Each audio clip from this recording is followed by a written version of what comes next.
Il est 6h40, on fait le bilan ce matin sur Europe 1 de la saison touristique de cet été 2023. La ministre du Tourisme, Olivia Grégoire, sera l'invitée de la grande interview Europe 1 CNews à 8h10 avec Sonia Mabrouk. Elle s'attend à ce que les recettes touristiques dépassent les 58 milliards de l'année dernière. Quel bilan font les professionnels du secteur? Vous en parlez avec votre invité Alexandre. Jean-Pierre Nadir est le fondateur de Fairmove.fr. Bonjour Jean-Pierre Nadir. Bonjour. Alors quelques mots d'abord de Fairmove. Vous êtes une plateforme de réservation de voyage responsable, écologique. Oui. Comment ça fonctionne en quelques mots? Responsable. Alors le tourisme responsable, donc il faut bien rappeler la définition. Donc c'est la volonté de réconcilier les enjeux de la planète, donc des populations locales et des touristes. Donc c'est de trouver un équilibre, une harmonie, une ligne de crête entre d'un côté donc ceux qui veulent renoncer à voyager et puis de l'autre ceux qui considèrent que rien n'a changé et qu'on continue comme avant. Et donc Fairmove met en avant tous ceux qui agissent positivement. Donc pour la planète, notamment donc les hébergeurs, parce qu'aujourd'hui vous avez des stratégies très avancées, donc mais qui sont très peu mises en avant. Donc en définitive, vous avez toujours ce chiffre de 75% de Français qui cherchent des produits donc responsables, mais ils savent pas où les trouver. Fairmove est la réponse à cette question. Alors les Français sont à leur décompte après des vacances d'ailleurs bien méritées, pendant que vous aussi, les professionnels du tourisme, vous faites le bilan de cette saison.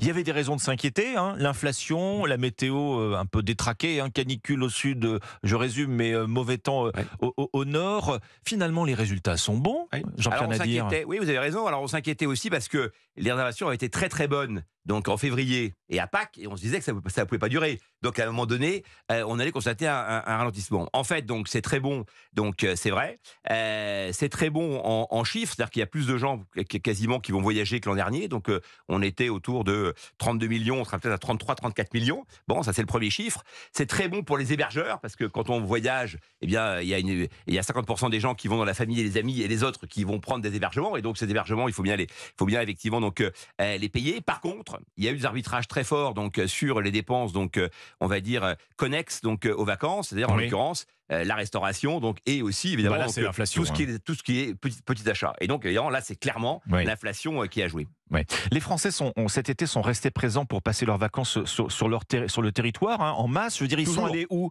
Toujours, effectivement. 75%. Alors, chaque année, on nous dit la France est le pays préféré des Français. Bah oui, 75% des Français restent en France chaque année. Les trois quarts, donc. Voilà. Donc, il y a un quart qui va à l'étranger. Donc, un coup, c'est 22%, un coup, c'est 25% qui va à l'étranger. Mais globalement, effectivement, donc, on est un peu sur une tendance. Donc, on est sur une tendance haute quand même sur l'étranger. Sur la France, pour répondre à votre question.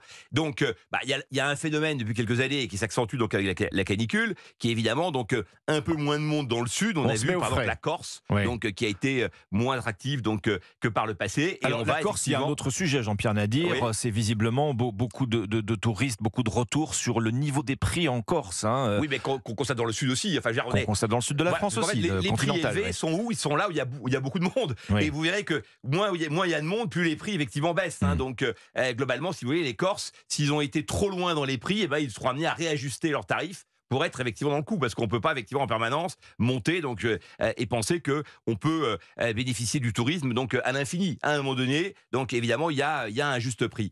Et ce juste prix effectivement était un juste prix soleil. C'est que les gens étaient prêts à payer plus cher pour avoir du soleil. Maintenant ils sont prêts à payer plus cher pour en avoir moins de soleil. Pour le coup, on a été servi si on cherchait du soleil cet été. C'était trop de soleil. Alors dans un cas, la Bretagne par exemple, il y en a eu beaucoup moins cette année. Donc là il y avait un déséquilibre. Et donc vous avez vu la Côte d'Opale par exemple. Donc avoir un succès énorme, alors qu'évidemment donc dans les Hauts-de-France, alors que c'était des destinations qui étaient peu attractives par le passé sur le plan touristique, en tous les cas effectivement donc que l'été. Je lis que la montagne ne s'est jamais aussi bien vendue que cet été justement. Très très bonne remarque, parce que ça fait des années qu'on cherche effectivement donc à développer la montagne d'été. Et alors quoi de mieux comme argument que d'expliquer que le climat est très bon, on y respire bien, on peut y faire du sport, on a un rapport qualité-prix qui est unique, puisque la montagne c'est cher l'hiver, mais c'est très accessible effectivement l'été. Vous avez des appartements à partir de 150 € donc pour 4 personnes. Donc vous avez un rapport qualité-prix à la montagne qui est fantastique. On l'explique depuis 20 ans, ça marchait pas. D'un seul coup, ça s'est effectivement donc emballé. Alors un phénomène aussi cette année, Jean-Pierre Nadir, c'est le retour en force des touristes étrangers, qui contribuent aussi à ces bons résultats de la saison estivale. Très très largement, parce que les Français, on vient de le dire, donc effectivement on dépensait moins dans les restaurants et dans les boutiques, donc c'est la balance des paiements, donc on va pas contribuer plus que les années précédentes. Par contre, le retour des étrangers étrangers, lui évidemment donc bénéficie donc au restaurant donc et aux boutiques, puisque les étrangers par définition donc doivent bien s'alimenter, et donc on les a retrouvés, et avec en général un niveau de dépense qui est relativement plus élevé que évidemment que les Français. Les Américains et leur pouvoir d'achat qui profitent eux pour venir en France et en Europe d'une parité euro-dollar très favorable actuellement. Exactement. Mais alors, ce qui n'a pas empêché malgré tout que dans les destinations étrangères à succès de l'été, on trouve les États-Unis, puisque évidemment donc c'est toujours une des grandes destinations, même si effectivement donc elle est chère. On parlait avec vous de l'inflation ce matin sur Europe 1, Jean-Pierre Nadir. Elle fait éclore de nouvelles tendances pour dépenser moins. On entend beaucoup parler de staycation. Alors c'est un vilain anglicisme qu'on pourrait traduire par locatourisme, le tourisme local. On part moins longtemps et en tout cas moins loin. Hein. C'est une vraie tendance qui s'installe. Oui, ça fait partie effectivement donc des solutions, donc de partir moins loin, d'avoir un budget de transport qui est plus réduit. Vous avez aussi une autre solution qui a été beaucoup développée, qui est le fait de payer en plusieurs fois. Vous avez aujourd'hui des sites internet comme, j'en cite un au hasard, Mr Fly, qui vend des billets d'avion, qui est à peu près, donc quasiment 50% de ses ventes se font en paiement en 4 fois. Les vacances à crédit. Oui, les vacances à crédit. Et ça, c'est un phénomène très nouveau. Et donc, quand on parle de l'inflation et qu'on dit, mais finalement, ils ont réussi à partir, comment ils font ? Une des réponses, c'est le paiement en plusieurs fois. Le changement climatique, alors là, on a vu la météo cet été qui a provoqué des modifications de comportement. C'est vrai que vous devez l'observer aussi sur votre plateforme. Bien sûr. Réservation ou annulation un peu à la dernière minute, comme ça, on ajuste. Si on regarde un peu plus loin, le changement climatique, justement, va faire remonter vers le nord les destinations phares dans l'avenir, Jean-Pierre Nadir ? Oui, c'est déjà un peu le cas. Hein. Vous avez des destinations, si vous ne réservez pas donc très longtemps à l'avance, comme l'Islande, vous n'avez aucune chance, effectivement, donc, de pouvoir y aller donc, en juillet, août. Il faut s'y prendre à l'avance. Ensuite, vous avez des destinations quand même du sud qui bénéficient donc d'un rapport qualité-prix exceptionnel et qui donc continuent à se développer, comme la Tunisie par exemple, puisque un des grands phénomènes de l'été, dans la logique de budget maîtrisé aussi, c'est effectivement donc le retour en force du all inclusive, et donc du fait que je paye par avance une somme donnée et ensuite effectivement donc que j'aurai pas d'aléa sur mon prix.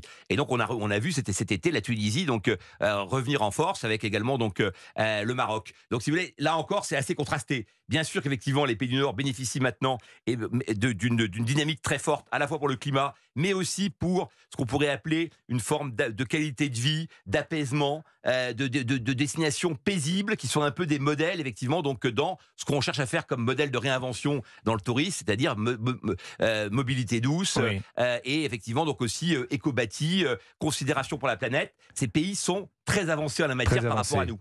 Les bons chiffres du tourisme, le bon bilan de cette saison estivale avec vous ce matin sur Europe 1. Merci Jean-Pierre Nadir. Merci à vous. Fondateur de Fairmove.fr, plateforme de réservation de voyages responsable.